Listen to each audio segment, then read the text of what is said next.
একজন নর্মাল মানুষের মধ্যে আর একজন জিম যাওয়া মানুষের মধ্যে কি পার্থক্য আছে? যে জিম যায় সে তো ভগবান হয়ে যায় না? দুজন একই মানুষই তো। দুজনেরই তো একই দুটো হাত দুটো পা থাকে।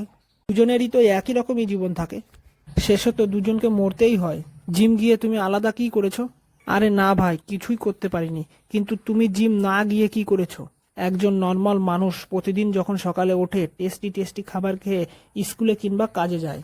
আবার স্কুল কিংবা কাজ থেকে এসে ওই তেলে ডোবানো টেস্টি টেস্টি খাবার খেয়ে নাক ডেকে ঘুমিয়ে পড়ে। আবার বিকেলে উঠে আবার একবার খাবার খেয়ে রাতে টিভি দেখে শুয়ে পড়ে। ব্যাস, দিন শেষ।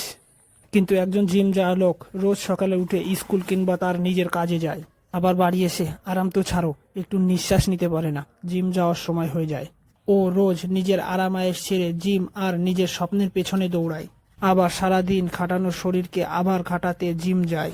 আবার বাড়ি এসে কখনো মা বলে বাবা আর একটা রুটিনে, তো মনকে বুঝিয়ে মানা করে দেয়। একজন নর্মাল মানুষ আর একজন জিম যাওয়া মানুষের মধ্যেও পার্থক্য তো অনেক, কিন্তু এখন যদি বলতে বসি ভিডিও অনেক বড় হয়ে যাবে।